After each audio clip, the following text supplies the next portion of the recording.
જામનગર જિલ્લા પંચાયતમાં ભાજપે ગજબનો દાવ ખેલ્યો છે। નો રિપીટ થિયરી લાગુ કરીને એક પણ સદસ્યની રિપીટ નથી કર્યા। જિલ્લા પંચાયતના એક પણ સદસ્યની ટિકિટ નથી મળી। પ્રમુખ, ઉપપ્રમુખ અને કારોબારી અધ્યક્ષના પત્તા કપાયા છે। તમામ 24 બેઠકો પર નવા ચહેરાઓને તક આપવામાં આવી છે। ભાજપે ફ્રેશ ફેસ ફોર્મ્યુલાથી રાજકીય વર્તુળોમાં આંચકો, યુવા અને સક્રિય કાર્યકર્તાઓને આગળ લાવવાનો પ્રયાસ કરવામાં આવ્યો છે।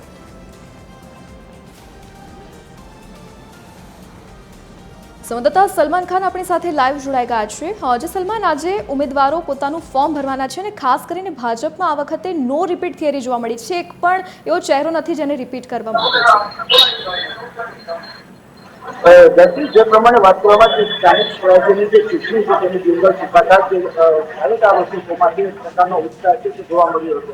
પરંતુ ભાજપે એવો ખેલ ખેલ્યો છે કે જે ગત રાત્રિના જે અંતિમ સમયે જે જાહેર ઉમેદવારોની યાદી છે તે જાહેર થતા જ કભી ખુશી કભી ગમ જેવો માહોલ છે તે સર્જાયો હતો। જામનગર જિલ્લા પંચાયતની વાત કરવામાં આવી તો ત્યાં ટોટલી નો રિપીટ થિયરી છે તે લાગુ કરવામાં આવી છે અને એક પણ જે પૂર્વ સદસ્ય છે તેમને રિપીટ કરવામાં નથી આવ્યા।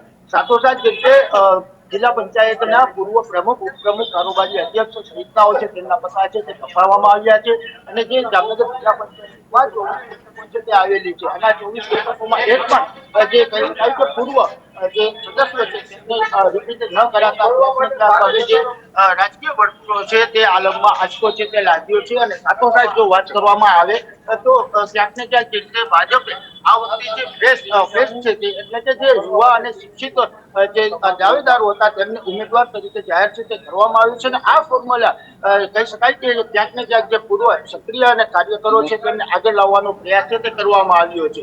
એટલે કે આ નિર્ણયથી ક્યાંક ને ક્યાંક પક્ષના કેટલાક જે કહી શકાય કે જૂના કાર્યકરો છે તેમાં નિરાશા છે તે પણ જોવા મળી શકે છે। પરંતુ જોવાનું એ રહ્યું કે જે સંપૂર્ણ નવા ચહેરાઓ છે તે સાથે જે ભાજપ છે તે ચૂંટણીમાં કેટલો ફાયદો છે તે ઉઠાવે છે। બીજી તરફ જામનગર મહાનગરપાલિકાની વાત કરવામાં આવે તો જામનગર મહાનગરપાલિકામાં 64 બેઠકો આવેલી છે અને 100 વોર્ડ આવેલા છે, જેમાં પણ ભાજપે જે અંતિમ દિવસે જે યાદી છે તે જાહેર કરાતા જે 14 જેટલા માત્ર જે પૂર્વ કોર્પોરેટરો છે તેમને જ રિપીટ કરવામાં આવ્યા છે, જ્યારે કે જે અન્ય જે તમામ છે તે જૂના જોડીઓ છે તેમના પત્તા છે તે કપાયા છે। જામનગર મહાનગરપાલિકામાં પણ જે 2 દાયકાઓથી ભાજપનું શાસન રહ્યું છે, પરંતુ આ વખતે ક્યાંક ને ક્યાંક ભાજપ કોંગ્રેસ તેની સીધી ટક્કર અને ક્યાંક અન્ય પક્ષોની લડત વચ્ચે હવે જામનગર મહાનગરપાલિકા અને જામનગર જિલ્લા પંચાયત પર કોનું શાસન આવે છે તે જોવું રહેશે। ધરતી જી સલમાન, વિગત સાથે જોડાવા બદલ આપનો આભાર। તો જામનગર જિલ્લા પંચાયતમાં આ વખતે એક પણ સદસ્યોની રિપીટ નથી કરવામાં આવ્યા, નવા ચહેરાઓને પ્રાધાન્ય અપાયું છે।